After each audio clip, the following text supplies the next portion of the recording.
and we already explained the influence of the word omnam, the truth. It is known.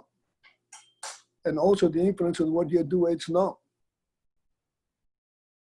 Which means that this is known without really deciphering the details of how we know it. This is the knowledge that is inherent in the Seichel Ha'odom. This knowledge, this level of knowledge, is imperative to begin the learning process. One cannot start to learn always without having this omnam yodua element, that there is something to know.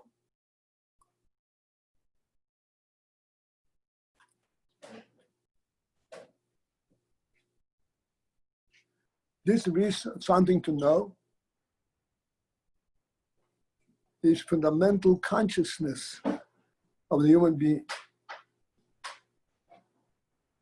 This is not something that is being enforced upon him. I missed that, sorry. What is fundamental consciousness of the human being? That there is something to know. That knowledge is significant.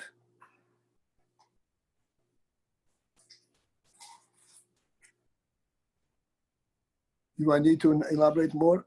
I will, I guess I will.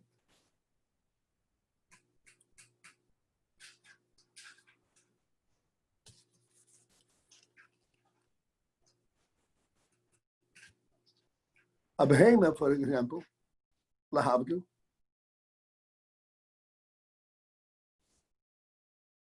when it encounters anything, a tree, another behemoth, or a human being, lahavdu,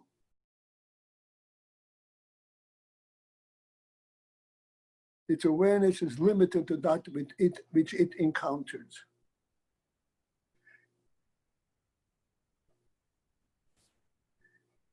There is no broader perspective that this encounter brings to it than the specific knowledge of that which it encountered.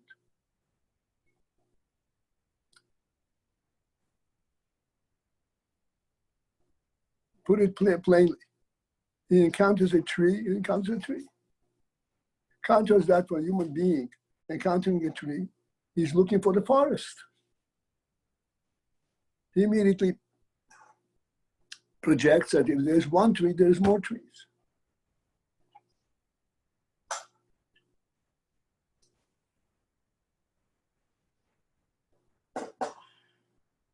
This principle, that there is a broader perspective, broader source, basis, even for that which one encounters, is called makif.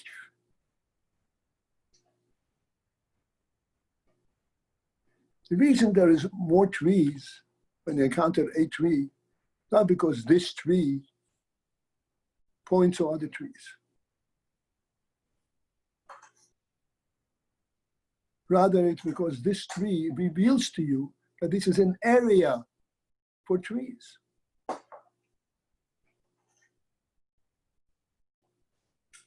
So it relates to the area, so to speak, to the makif aspect, rather than another tree.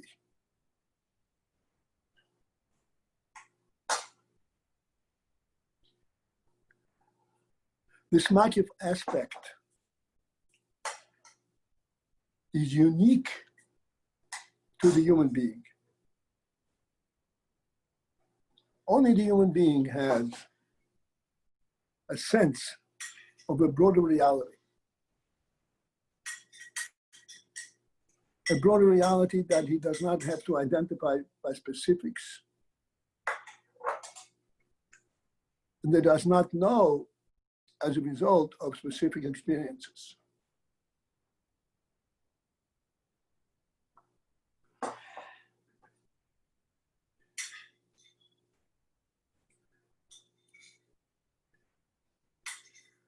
What is behind this broader reality of the human being?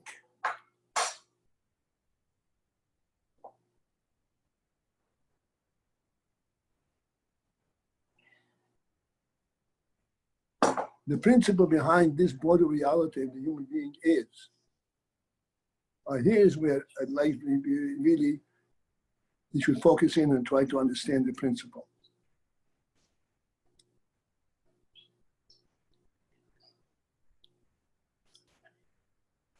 Again, I'll step off for a moment and give us a clear illustration.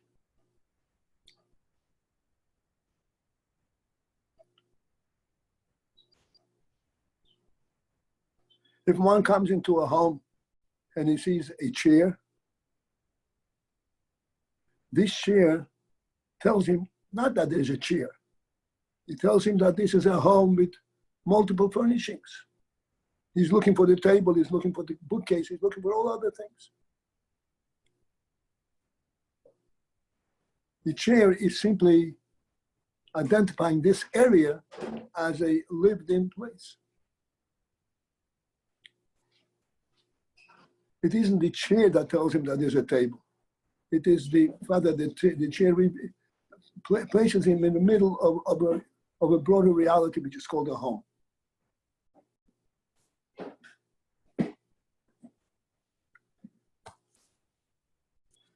This is the principle, the idea of the shoirish.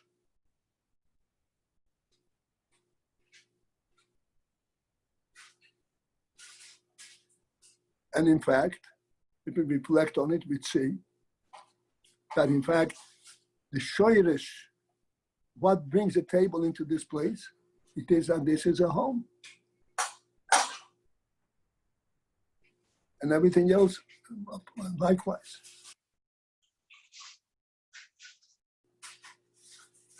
This is the meaning of the word shoirish. Again, to summarize, shoirish means that there is a certain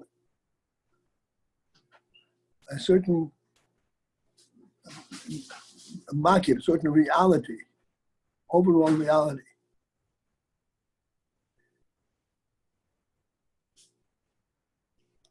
that if you want to, that this reality, it identifies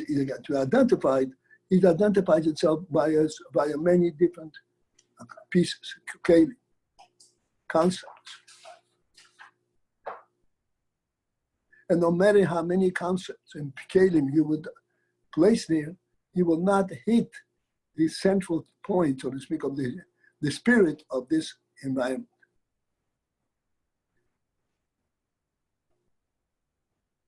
The spirit of this environment is greater than anything that is contained therein.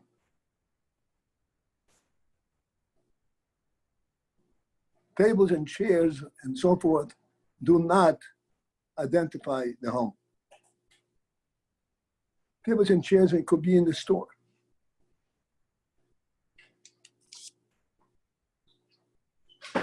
The home aspect is identified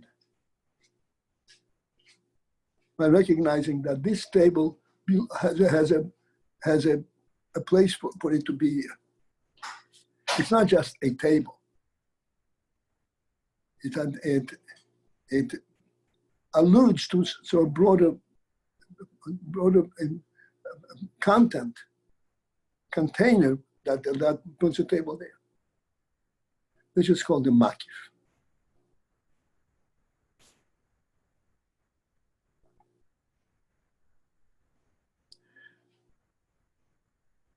This is what the Rebbe says. We'll skip for the moment the words Omnam Yodua, they will come back. Shoirish HaKelim.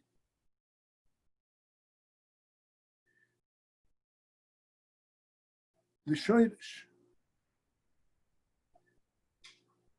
the enabler, the basis, the root, literally the root of Kelim, is from Bechina of a Makif.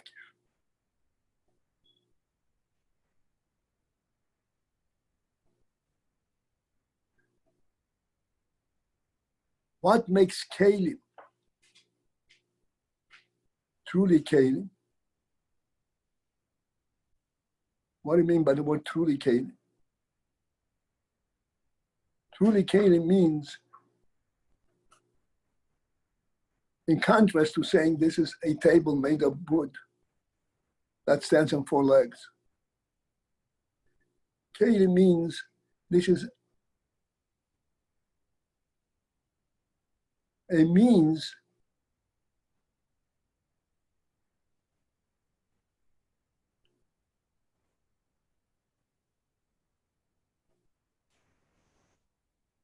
to reveal and to relate to a concept, what's called the AYIN.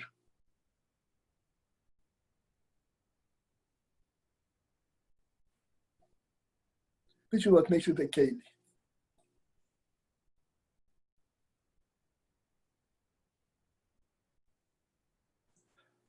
A table in an environment, in a room, is speaking not about a table. He's speaking about a keli. He's speaking about something that enables you to participate and appreciate the room in a richer and a greater, in a true manner. With the fact that this is a room, this is why this keli belongs there. It is not just the function of the keli. The keli actually belongs there because there's a bigger effect, a bigger spirit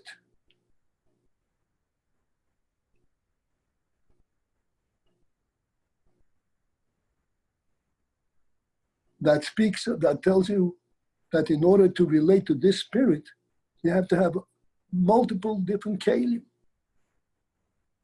by means of which the spirit surfaces, such as tables and chairs and bookcases and so forth. The spirit of the home surfaces via these kelim.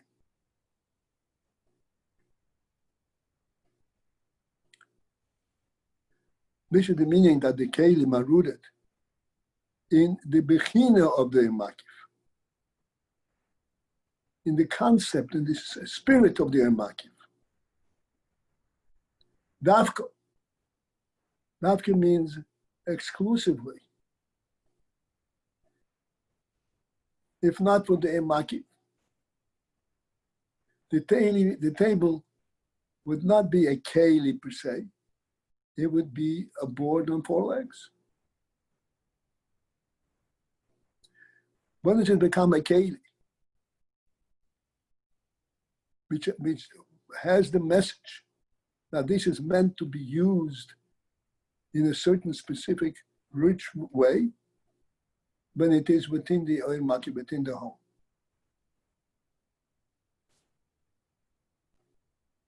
This is the meaning shoylish of the kelim. Is from the bechina, from the effect of the makif.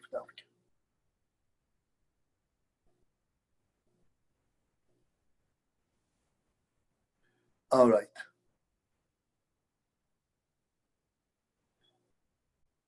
I'd like to have some feedback whether the point was made here. Did you just say that acknowledging this shirish, that the chair or the table itself is also a keli? Yes, of course. And the what is the content of the chair? It has a content if it's a keli, right? Content. The makif is a content. Provides a content. The keli is one aspect expressing this content. doesn't have a content. A keli is a keli. A keli has a specific function. But it has an oyer inside it. Yes, a very specific oil. And the shirish has a much higher, more general oyer. That's correct. So whatever the chair's content is, it's an aspect of home. It's an aspect of what? Home. Of home, right. The oil that comes along with the chair is the home oil. Right. Okay. Well, with that explanation, why is it puzzling that the higher makif would have a relationship to world? Oh.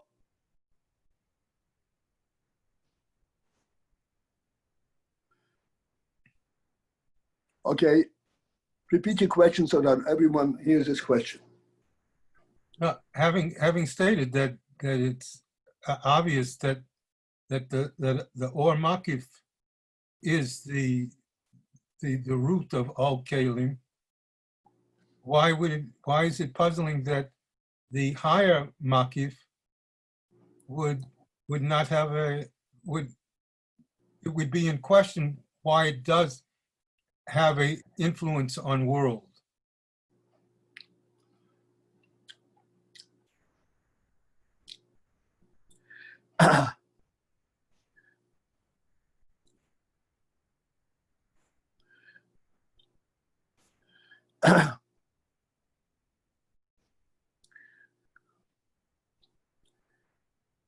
All right.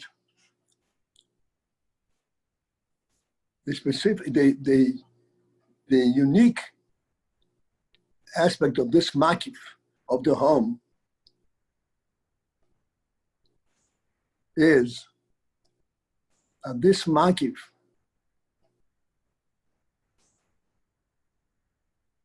has a definitive purpose. It is not just an open-ended, broad reality.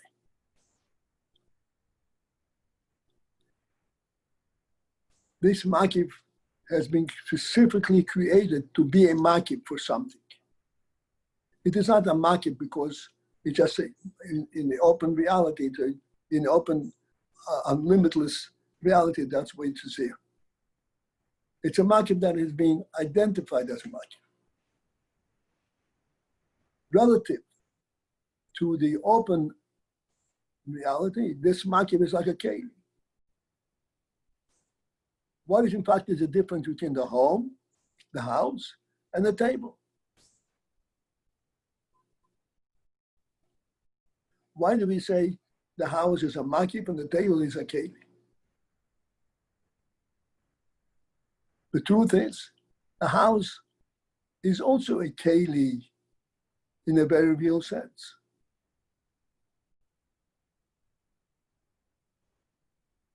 It's a keli because it has a very specific design, a specific purpose of its being built. It is not just a presence in an undefined base.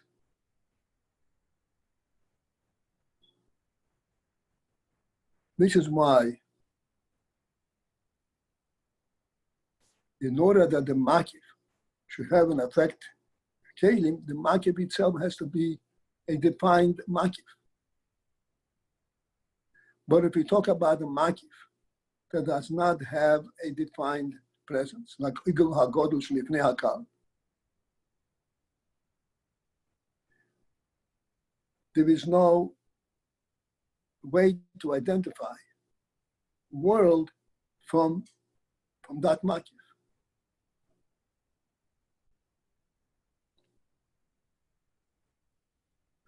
That makif represents the reality itself, not what it intends to contain therein.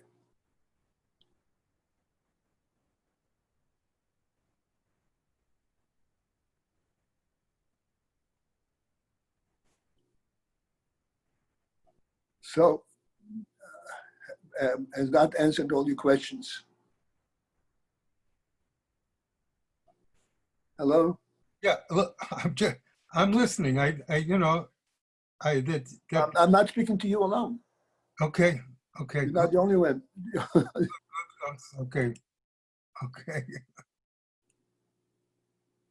When we say the sherish is from the makif, which makif are we talking about? Are we talking about the Tahira Tata'a or Tahira Ilah or both? Or Makes no difference. We're talking about makif. not talking about what we just spoke about in the mimer? Like, are we going away from what we just said in a sense? Not going away. I don't understand what you're saying. I'm asking about, because we just talked about the Igul HaGadol, and are we continuing with the usage of the Igul HaGadol, or are we going to makif in general now? We're talking about makif in general. Interesting. And we're talking about the words Yodua, the Sherish Akerim, B'chinas Ho'im Makif Dab. What is the B'chinas Ho'im Makif? Any madriga of Ho'im Makif has a B'china of Ho'im Makif.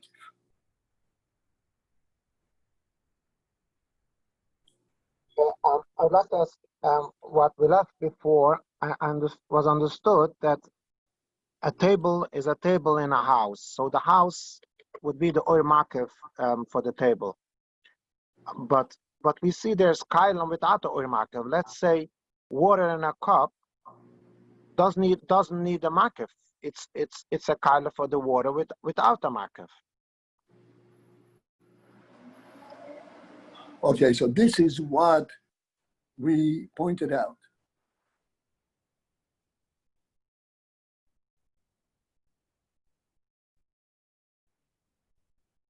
And we said, and your question is well taken, and I want to elaborate on it. We said that water in a cup has significance as being, so to speak, water in a cup or oil in a keli, only if it is on the table or within a home. Now, we said that. Now the question is, why did we say that? Your question is well taken. Water in a cup, whatever it is water in a cup.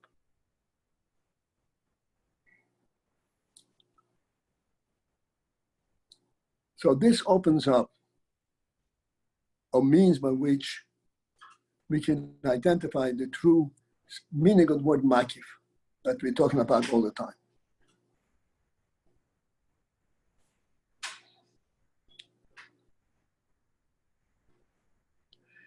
Water in a cup, we need a cup to drink for water because otherwise we can't bring the water to our mouth. So practically speaking, to drink water, you need a cup.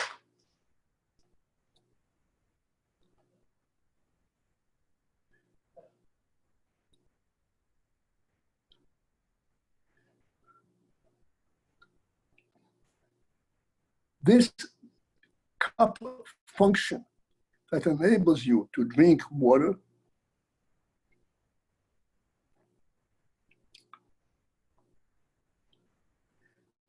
in a certain sense is a subset of the meaning of a keli or the meaning of the cup.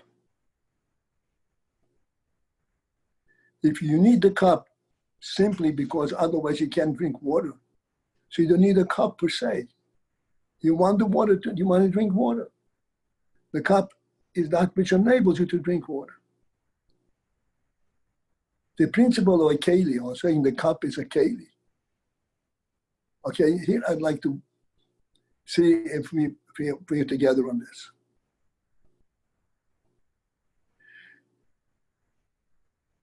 To drink water from a cup is not only enabling you to drink, but it also places you in a place of dignity, of a human dignity.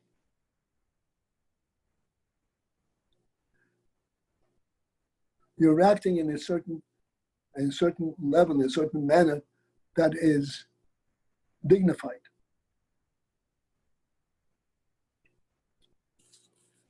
The truth is, in a very distant manner, it is conceivable a person to go down and pick up some water in his hand and drink. This is not the way to drink normally. It lacks the principle that a human being is drinking water. Lahavdil, a cat can drink water directly from the base of the earth. A human being has to lift the water up and bring it to his mouth. He does not descend down to the water, he brings the water up to his mouth.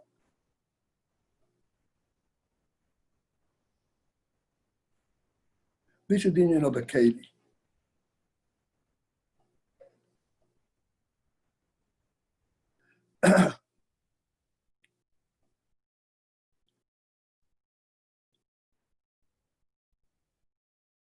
The keli significant, the very phenomenal.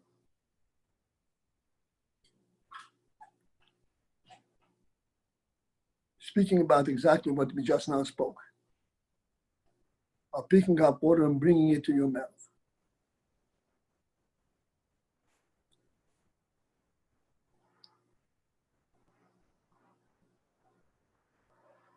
What is the circumstance that demands that you use a keli to bring the water to your mouth? Not just because of convenience, but it demands it out of self-respect.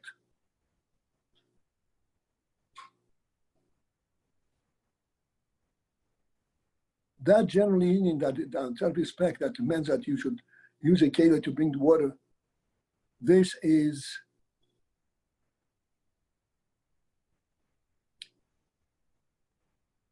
the overall environment within which you're functioning.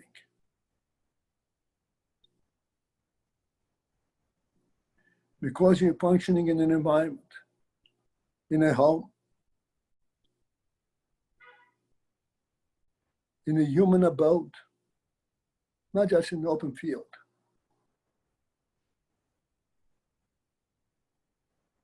This is why you behave in a manner that is respectful from a human perspective. This is why it is imperative that you bring the water with a keli to your mouth. Not just because otherwise it's inconvenient, uncomfortable, but because this is the reality itself demanding it. Not just the function, but the reality itself.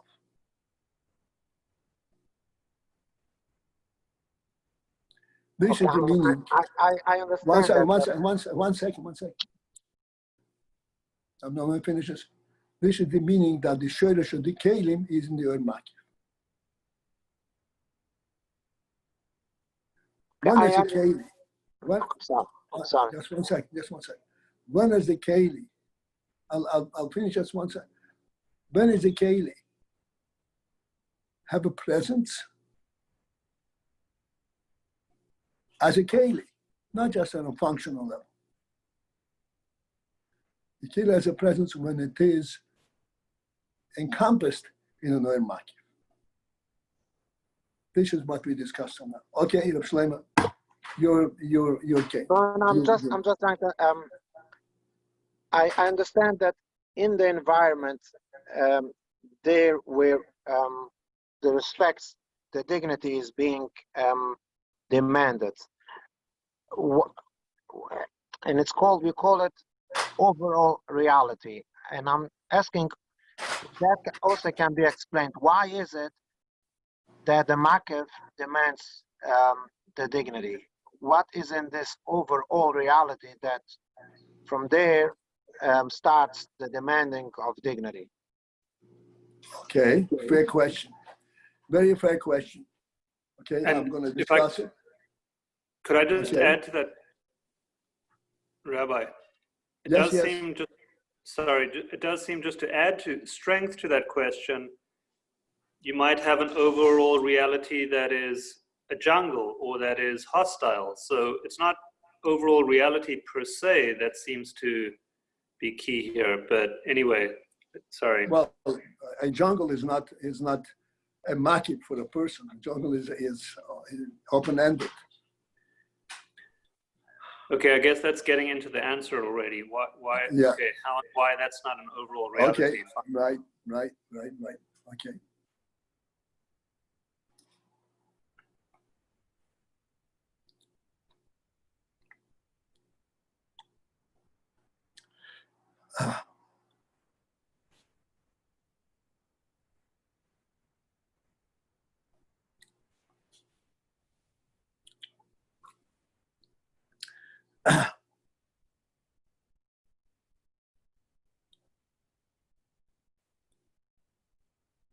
I'm looking for the proper way to present it so that people will be able to relate to this principle. It's a very clear and important principle.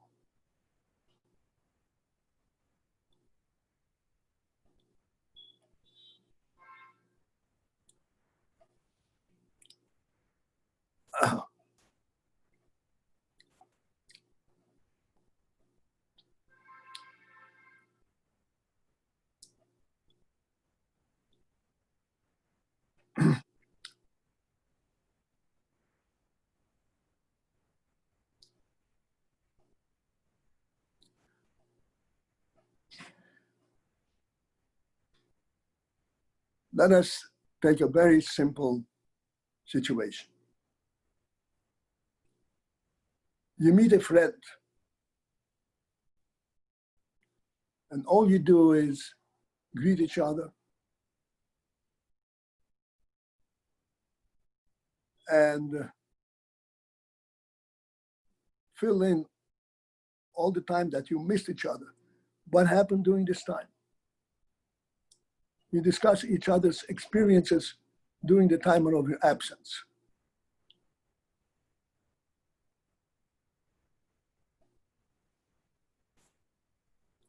You're talking about a friend. The discussion is not merely talking about human experiences. You're talking about the experience of your friend that is really something of great interest to you and to him, because your friendship is such that brings it together, that you always think about each other. You relate to one another.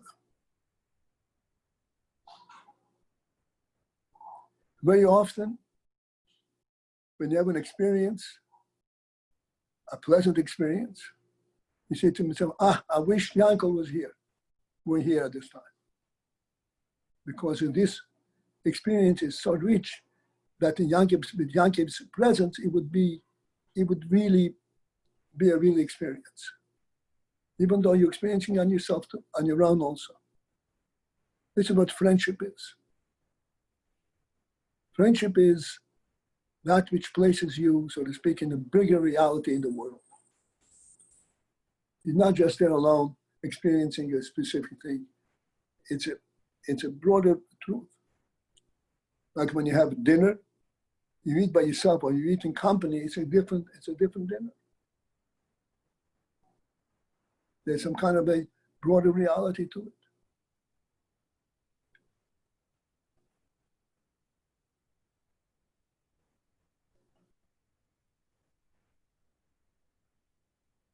This broader reality is sourced in the principle of makif. The food that you eat is exactly the same. The means of which you eat with a spoon, with a cup, exactly the same.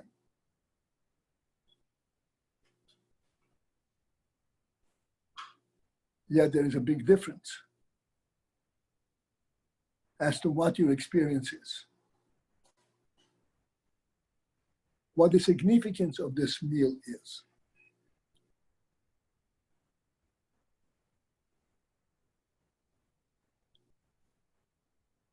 I don't think I have to elaborate anymore. This is something which we all understand readily. Yeah, okay. ולא יבוא מהדרס מלך. That's right. And even further, it's saying that what is good is inter-inclusive, and the broader reality is good. All right. And if you deal just with competition or identity politics or the jungle, then you're not in the good, and you're not in the broader reality properly. You're in a limited fake reality. All right. Everyone can fill in the gaps in every which way that they themselves feel, but every human being who lives a human life appreciates these principles, Right. one way or another. Yeah, but it's a very profound, it's a incredibly vital and profound point, namely that the broader reality is good, and that these interconnections, like you said, the sharing with a friend is a true basic reality. Right. I just want to kind of open up this statement, what God is good. What reality is not just good. What reality is more real.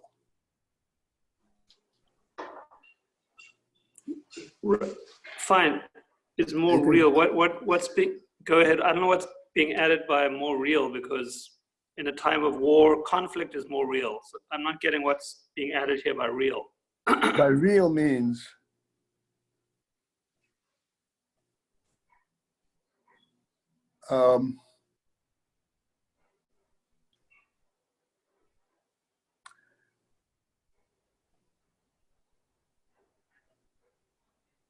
you go by the riverbank, there are what's called boat houses, homes or rooms built on a boat on the water. Yeah, houseboats. Yeah, What? houseboats. Yeah. I can't hear what you said. No, they're called houseboats. Houseboats, right? Houseboats. So they may be houses and they have comfort and so forth, but they're not houses. They're not homes. People whose home is identified by houseboats are homeless. These are the nomads. These are the lost people in the world. A human being has a home on the dry land. That does not shake with the water. That has a solid place, and he has a right to this place. This is what a home is.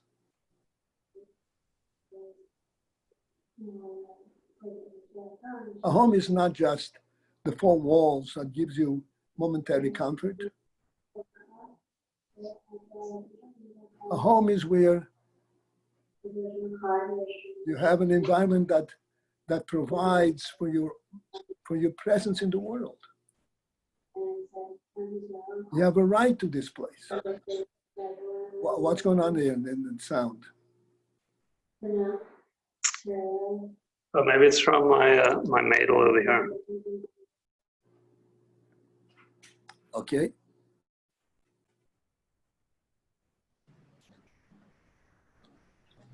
This is what's called Oyer Makif.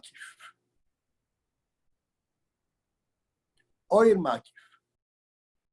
Oyer, that's why it's called Oyer. You say, hey, this is an encompassment, a wall. The wall is not just a wall, it's Oyer Makif. It alludes, it brings you the spirit of the Makif. What is the spirit of Makif? Spirit of Makif is, in contrast to the what you build. If you build something, you have the specific thing that you build. The Makif is that which exists from the Creator's perspective. The world that the Rebbe created. Not that which is identified by your functional aspect. And how That's does a called the house bring this Oyer Makif? By building the four walls, how does that bring down the Oyer Makif? Okay, so that's what I said. It's not the four walls. The four walls on the ground, on solid ground. If the Yeah, four but walls are built on a boat, it's not a house. right, but before the four walls were on the ground, there was no Oyer Makif. I mean, the four walls is actualizing now the Oyer Makif. That's why it's revealing the Makif, yes. That's what I'm asking. How does the Oyer Makif reveal the house, the four walls? How does that reveal the Oyer Makif? I really don't understand your question. I think it's very obvious. The fact that you can put up four walls and nobody will intrude to this. Why try do you do that? Because you have a right to this particular space. This space is not your building. This space belongs to the whole world, to the divine creation, and yet you have this space. This is the Makif. Time No, check. Just announcing 8 minutes. 8 minutes remaining. I'm sorry, I didn't get the point. How does the four walls reveal the Oyer Makif? The four walls demarcate a certain area, and they say, this area belongs to this person, and you, without invitation, have no right to go there. How do you do that? The ground upon which you build it belongs to the whole world. How do you do that? The answer is, you were given the right to own a piece of the Makif. This is a very special right. This is what we call in America, in real estate. In Lashon HaGemara, it's called Nechoshim Sheyesh Lem Acharayis. What's Nechoshim Sheyesh Lem Acharayis? Acharayis means Nechoshim that are here forever to stay. Okay, so before the four walls were there, the Oyer Makif was not revealed in a sense as a house, even though there is still the Oyer Makif there. Now, because I became the owner of it, from there comes out this Oyer Makif of a house.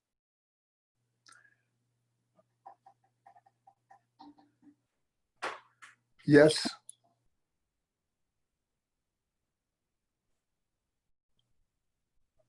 Before you put up the walls, anybody can go through this land without hesitation.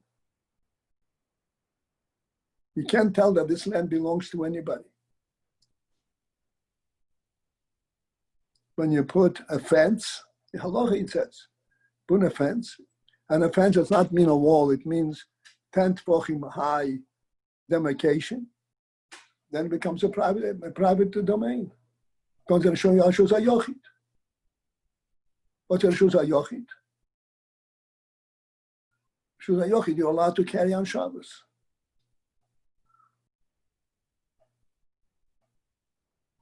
All you need is a demarcation of 10 tefachim high, because that fences it off from the rest of the world. So the demarcation in the oil makif is what brings out the oil makif? What brings the oil makif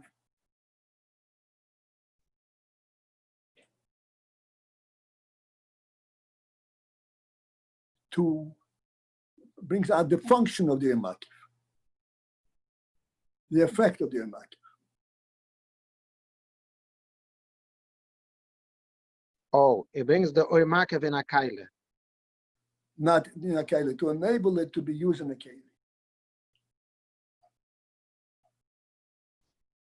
Doesn't put the imakiv in a keli. You said before that in certain sense you can say the house is also a keli. But that is only in a far-reaching thing. But the point is that once you have a house, then you make sense to serve things on a keli and sit at a table.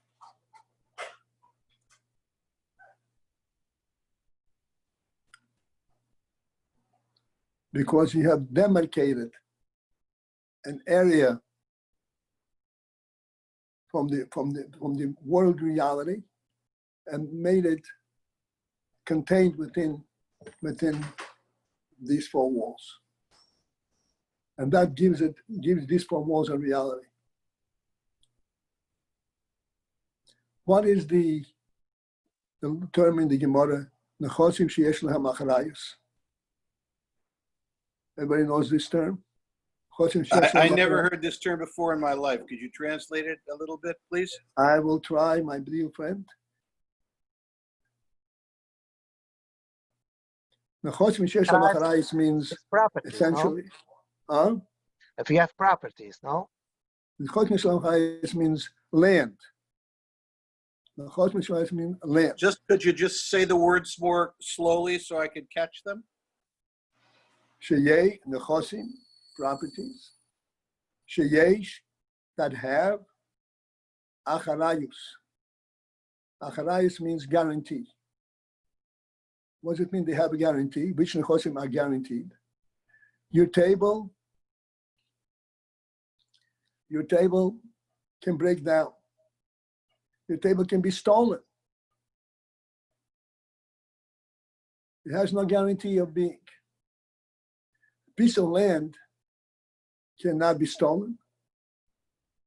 You can be thrown out of it, but the land is there, it's still yours. And it cannot be destroyed. The land there will be there forever and ever. This means yesh lahem acharayus. They have a guarantee quality with them.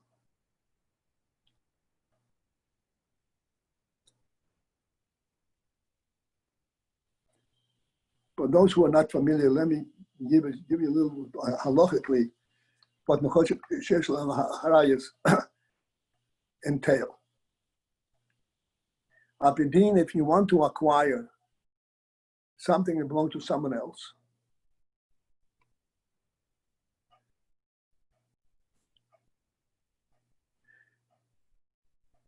if I want to give you my this sefer, this belongs to me, I want to give it to you. The way that this becomes yours is when you pick it up. You take it in your hand and pick it up.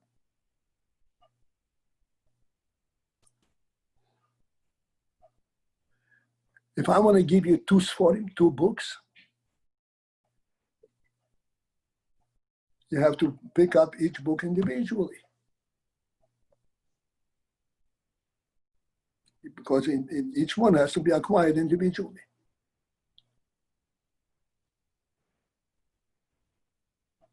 Contrast that to a completely different situation.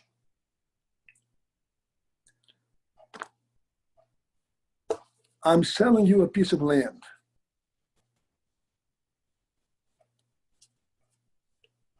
The piece of land that I'm selling you is actually located in Honolulu.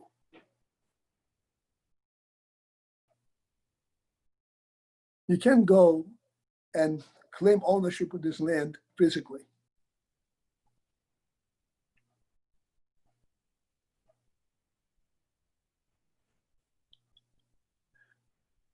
There are many nuances associated with this question.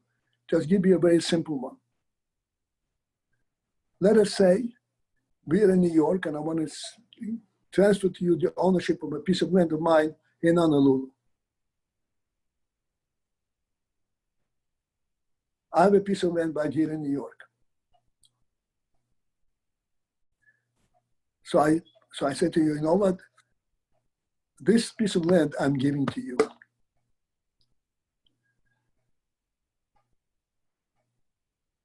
This piece of land, because it's right here, you can easily acquire it halachically by using it, by digging something, and so forth. It's called how you coin a piece of land. Once this piece of land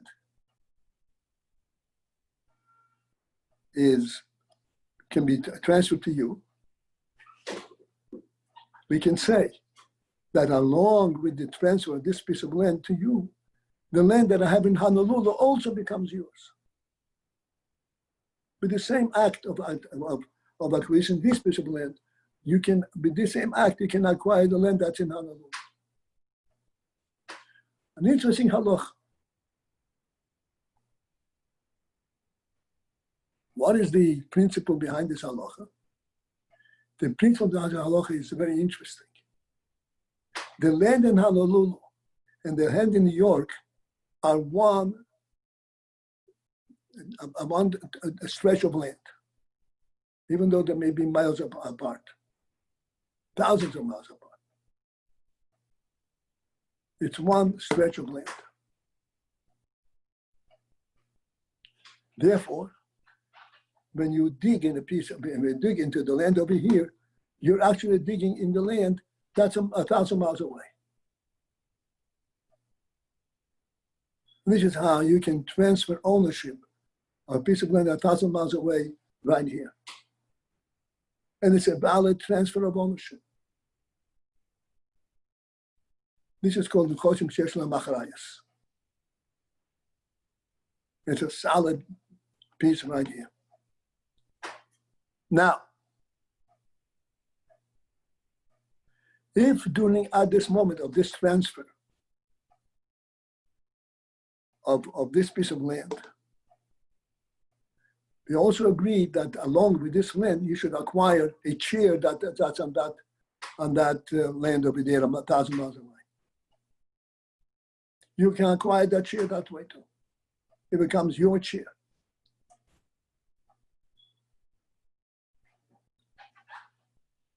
You made a kinyan in the land over here.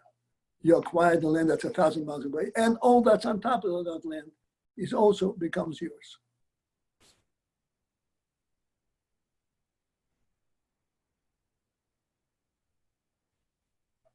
This is called the Choshim She'ein La Macharayis.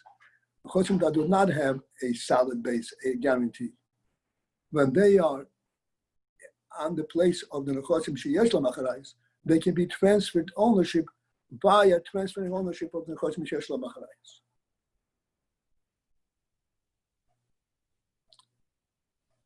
This is the halacha that I was quoting. All right, I hope it's clear.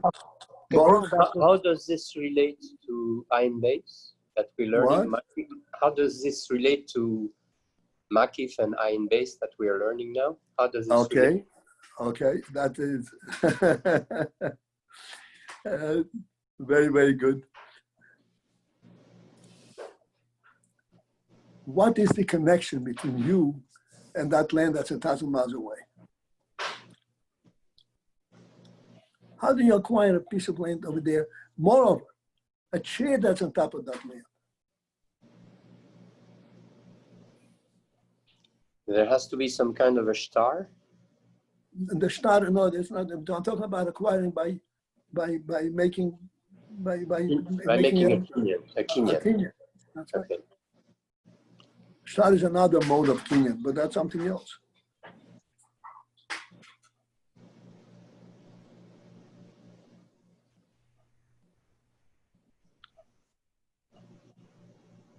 This is a clear statement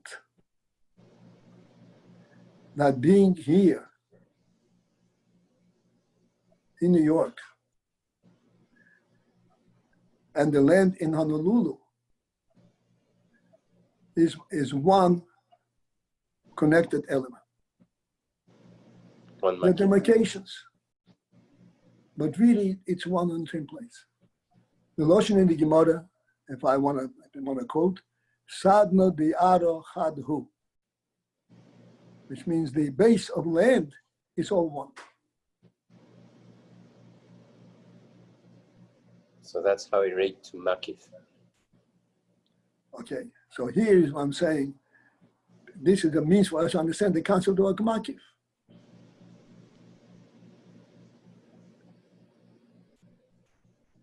Practically speaking, it's 1,000 miles away. But on a much higher and truer level, you can relate to it from here to 1,000 miles away. Okay.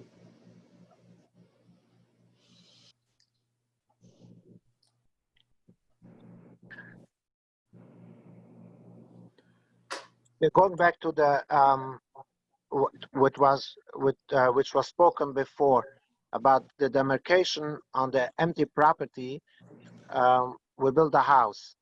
So is it correct to say that in the oil market is being contained the element of a house, but with this house, it's like the kaila, it surfaces that element, which is being contained in the oil market as a house.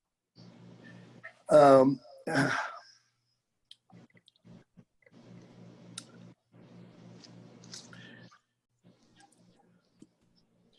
oil market per se does not have a house, does not have tables and chairs.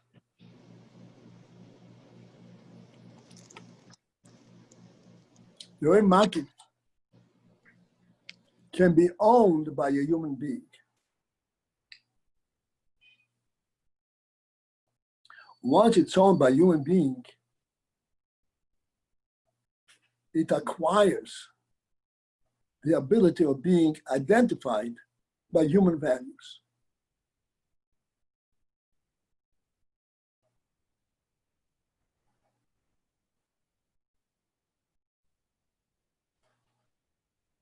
Human values are how you use a piece of land.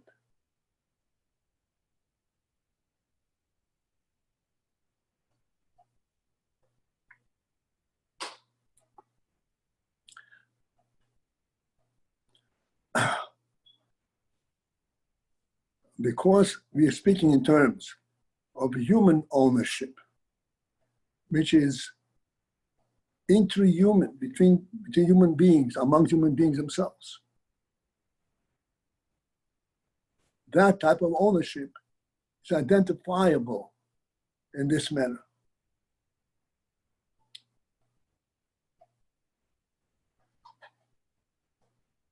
And this has been identified as being my property. It's identified as your property.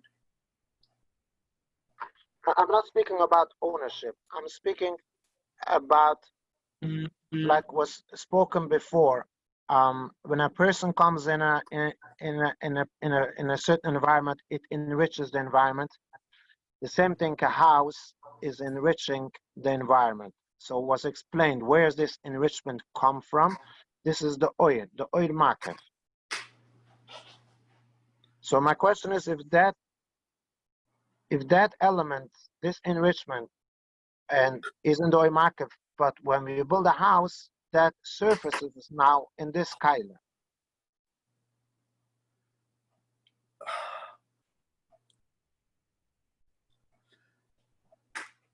If you mean to say that this oil makif was present there before the human being came to it, if that's what you mean to say, the answer is no. As long as a human being did not connect and relate to this land, he didn't have this human effect, the oil makif quality. It was just physical land. Was said before that the oil market is given from above. Right. It's given from above, not superimposed to the human being. It's given from above to the human being, not to the land.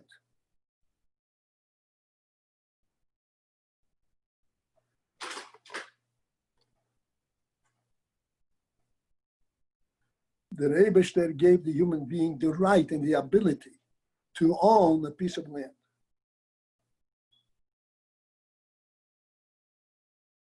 This is an or makif given to us through the Meibesh directly. It's not the land, it is the Meibesh's, this is Meibesh's land.